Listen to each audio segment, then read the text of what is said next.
What's going on, guys? Welcome to Victims and Villains. If you guys are new to our content, we create content that is mental health discussions through pop culture, and along the way we introduce you to some pretty gnarly movies. My name's Captain Nostalgia. I'm a writer, podcaster, and the director of our film festival, Horrific Hope.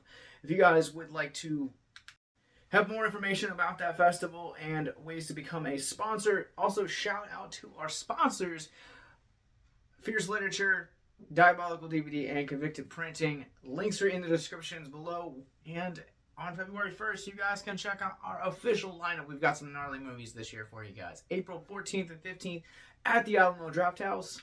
Down there in the descriptions below, you'll also find links to our social media, podcasts, more movie reviews like this, and most importantly, our mental health resource library. I feel like every so often there are movies that come along that feel like they're tailored exclusively for our channel, and this just happens to be one of them. That is Alice's Darling. This movie features a very gripping performance by Anna Kendrick, trapped in an abusive relationship where she goes away with two girlfriends and with the hidden agenda to kind of serve an intervention. As I said in the description, Kendrick in this movie is absolutely gripping. From the opening frames and how we meet her, she just feels like she's really transformative in this movie, and this honestly could be a career best performance for her, or at least career best from what I've seen her in. I feel like sometimes people sleep on Anna Kendrick when they talk about like range. Like, yes, she was the girl from Pitch Perfect, but yes, then she turns around and delivers just riveting performances like this movie. And this is probably, if it's not a career best, it's at least a top 3 career performance of the actress. I don't want to talk about the performances in this movie because I feel like the performances that align with Kendrick's are also really talented and just really stunning.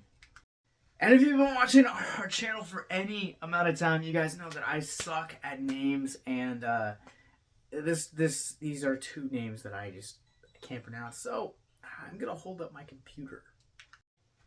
Best friend number 1, this is Sophie. Best friend number 2, this is Tess. Mosaku and Horn play the best friends in this, as I've already mentioned, and both of their performances really elevate not only the tension of the film, but also the emotions as a whole. Like, from someone that has been on in the shoes of these characters, watching someone you care about go through an abusive relationship, they bring the levity and the groundedness that this situation and the narrative really calls for, and I think that makes their performances, along with Kendrick's, makes this movie that much more effective. And I think one of the things too that this movie does really well in terms of capturing the mental health aspect of going through an abusive relationship is also, like, there are moments in this where Kendrick will have these tendencies to, like, self-harm herself or pull out her hair. Also will have these, like, crazy flashbacks to like, just previous abuses done by her boyfriend in this movie.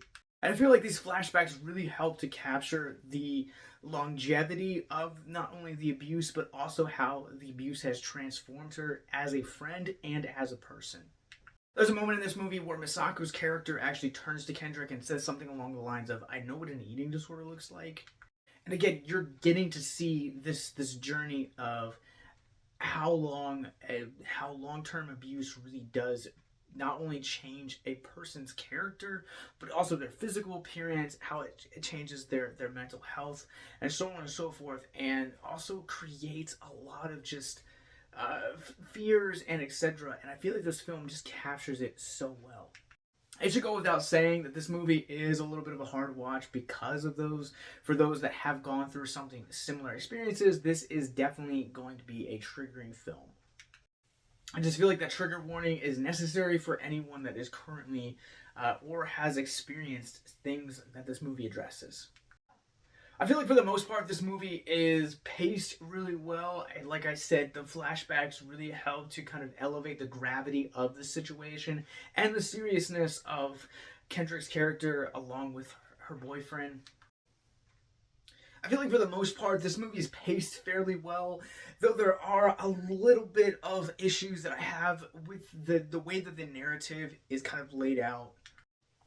Literally right at the halfway point of this movie, there is the aforementioned intervention angle of this story, and the story just kind of like essentially flips.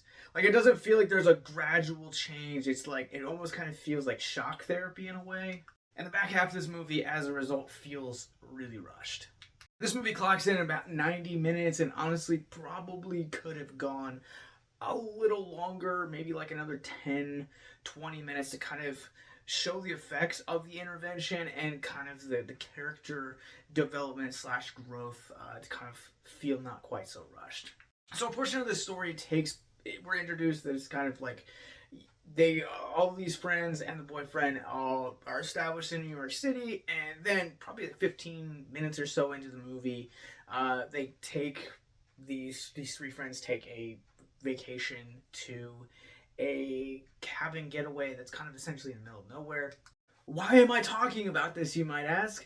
Well, there's an entire subplot that they try to introduce in here about a missing girl in this neck of the woods that's literally in the middle of nowhere. And what a coincidence, this is a plot line that goes literally nowhere. I was really hoping that we were going to kind of get a little bit more from this subplot, like perhaps like the two main plot points were going to like converge, or there was going to be kind of like a metaphorical connection between this missing girl and Kendrick's character, and it just kind of comes in waves and then it just kind of disappears altogether. But let's dig up our Rorschach rating scale. For On Alice Darling, I'm going to go ahead and give this one a 3.5 out of 5. I think this movie has a really grounded approach to the subject matter.